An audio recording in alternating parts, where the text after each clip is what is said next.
Para terminar o censo escolar, nós precisamos agora entrar na matrícula dos alunos e preencher os alunos que utilizam o transporte escolar.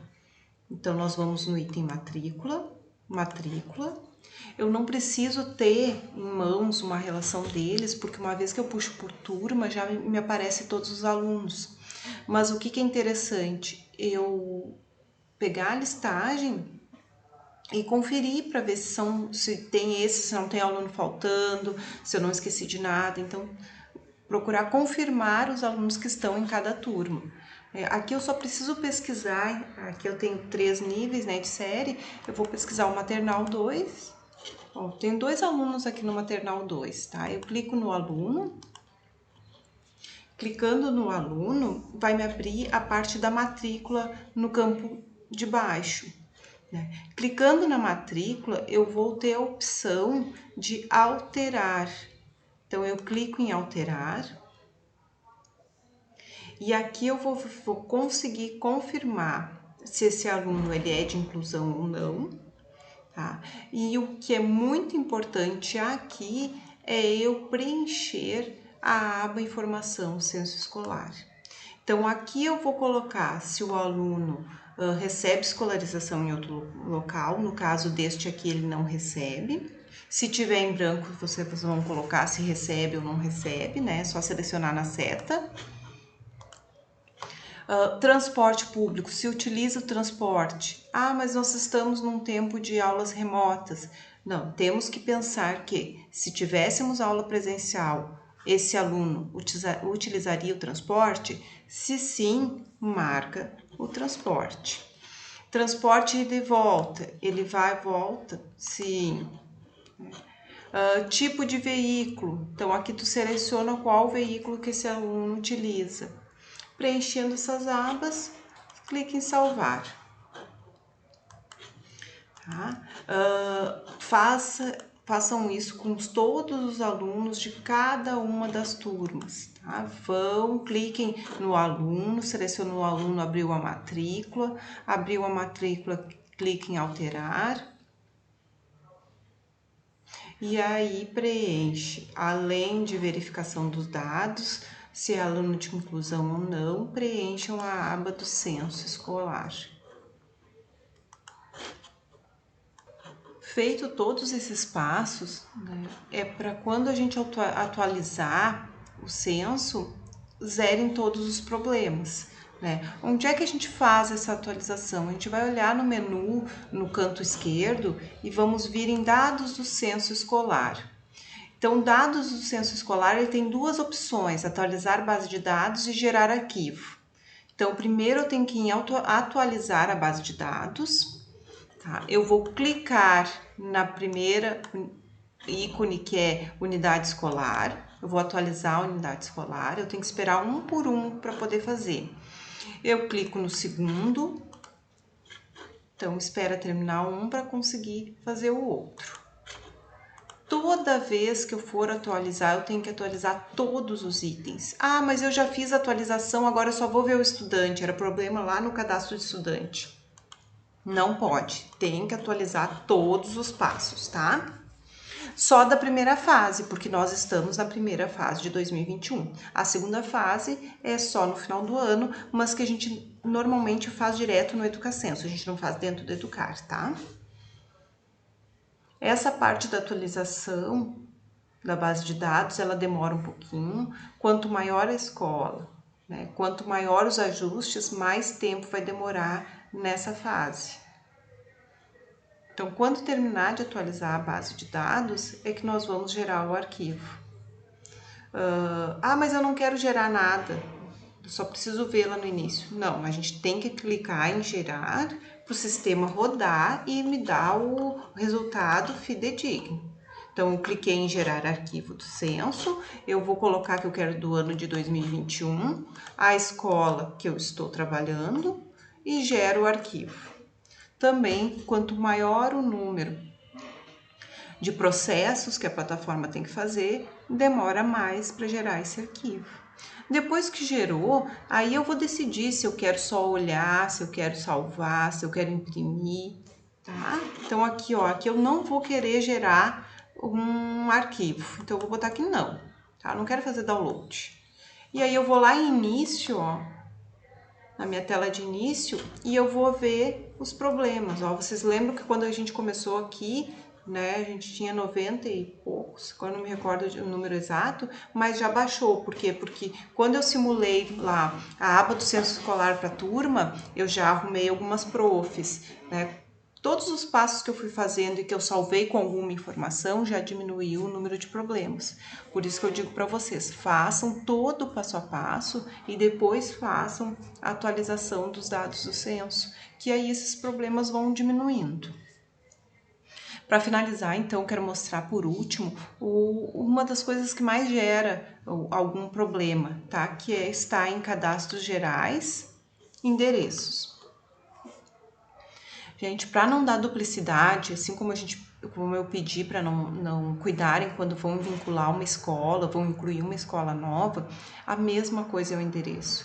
Certifique-se de que esse endereço não exista. O endereço ele fica cadastrado e salvo para todo mundo usar no nosso município. Então, a única coisa que eu vou precisar colocar lá na pessoa física, quando eu estiver colocando o endereço dela, eu vou buscar tudo, porque tudo tá lá. Eu só vou incluir o número específico da casa, do prédio, né? Então, é só isso que eu vou colocar quando eu estiver lá em pessoa física. Agora, se eu tenho certeza de que eu não achei esse endereço, é um endereço novo, ou por vezes até quero tentar arrumar um endereço já existente, que não está correto, eu vou nessa aba aqui, Cadastros Gerais e Endereços, eu vou colocar o CEP da cidade que eu quero trabalhar, né? E pesquiso. Eu seleciono a cidade, tá? Já vai me aparecer. Ó, vejam como tem cadastros errados, ó. Olha quantos CEP tem cadastrado no município de Triunfo, onde a gente sabe que nós lidamos com um CEP único, né? Então, e são dados que já usaram e que a gente não consegue apagar mais. Ó, nós temos 2 páginas de CEP escrito errado, né? Mas, claro, quando eu vou buscar lá para colocar no pessoa física, no endereço dessa pessoa, eu vou buscar o correto, né? Então, cuidem. Mesma coisa o bairro, né? Acredito aqui cadastrar o distrito em bairro, tá errado, né? Então, cuidem, isso nós temos 24 páginas. Olha aqui embaixo, 24 páginas de bairro. Né? Então, cuidem. Aqui vocês veem que já vem a opção urbano e rural. Quando a gente cadastra um endereço, a gente cadastra ele em urbano e rural. Então, cuidem, porque a escola pode não ser rural, mas o endereço do aluno pode ser rural. E esse aluno de endereço rural, ele rende recursos a mais para nós no quesito transporte escolar. Então, é muito importante que o aluno que esteja numa zona rural, mas que estude numa zona urbana, ele seja informado como rural. Muito cuidado nessa parte, tá? Então, os bairros aqui, sei lá, vou botar o centro, né? Os bairros normalmente, ó, tem 3 centros cadastrados, então esse cuidado que nós temos que ter de não duplicar as informações, é centro, é um só, né? Na outra aba, essa é a aba CEP bairro, tá? Mas se eu tô cadastrando uma cidade nova, né? Uma cidade que não tá ali e que o bairro também eu posso cadastrar, né? É só clicar em incluir que tu vai conseguir cadastrar, tá? Segunda aba, distrito e localidade. Todos esses 4 abas têm que ser preenchidas corretamente para um cadastro correto, tá? Distrito, no caso de Triunfo, vocês não precisam colocar nada. Todos esses acrescentados, fui eu que incluí do 1º ao 4º distrito, que é o que nós temos em Triunfo. Quem incluiu Costa da Cadeia, Passo Ratos, Porto Batista, incluiu errado. Aqui não é distrito, isso é localidade. Distrito nós temos 4 em Triunfo, isso é uma lei, né? A gente pega na legislação para pegar os distritos de uma cidade. Tá? Então, esses outros é errado. Eu não consigo excluir porque já foi utilizado em algum cadastro. Então, não permite que a gente exclua. Mas o distrito em Triunfo são 4. Localidade. também. Agora é bem raro que em Triunfo tenha uma localidade que não tenha sido preenchida. Então cuide na hora de pesquisar essa localidade, escreva um pouquinho e pesquisa, né?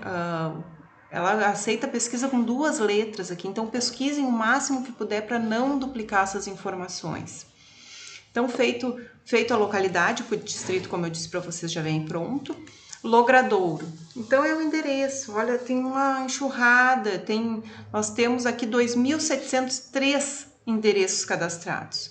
Mas para vocês verem aqui que traço, ponto, 0, 01, né? Isso tá errado. Então, quando eu vou registrar um logradouro, que eu não achei aqui, ó, incluir, eu coloco a descrição e o tipo.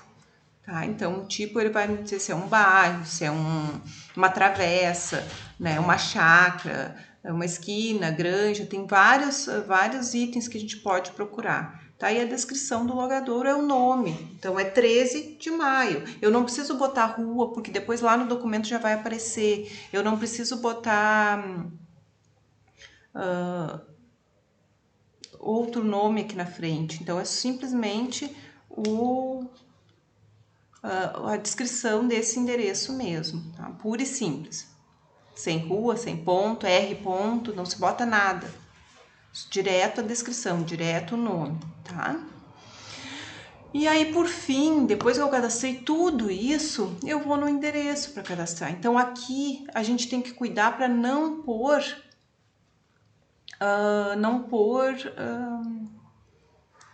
número, porque o número a gente vai botar lá no cadastro em pessoa física, aqui é só o endereço propriamente dito. Então aqui eu vou juntar todas as informações, olha, vejam que aqui, ó, um bem completinho, ó. O completo, o correto é que ele fique com o logradouro, ou seja, a descrição, o nome desse endereço, né? O bairro, a localidade e o distrito e o CEP. Este é um endereço correto e que não vai dar problema depois no censo, tá? Então, cuidem isso. E por vezes não é questão de incluir, é só arrumar, colocando essas outras informações em endereços que já existem, tá? Então, por exemplo, aqui, quando eu for buscar a 7 de setembro, eu vou pegar a completa, né? Quando eu for buscar a 13 de maio, eu vou pegar a mais completa, tá? Cuidem isso. E se por acaso, ó, me serve essa 13 de maio, que está escrito correto, porque tem uns que está escrito incorreto, ó, 13 de maio, estaleiro. Ah, mas não tem o resto, então vou preencher. Localidade, estaleiro, distrito, né? Acho que é centro aqui, não, o primeiro distrito, não me recordo direitinho. Mas já cliquem nele, cliquem em alterar e preencham as informações que estão faltando. Que daí ele fica completo e todo mundo pode usar.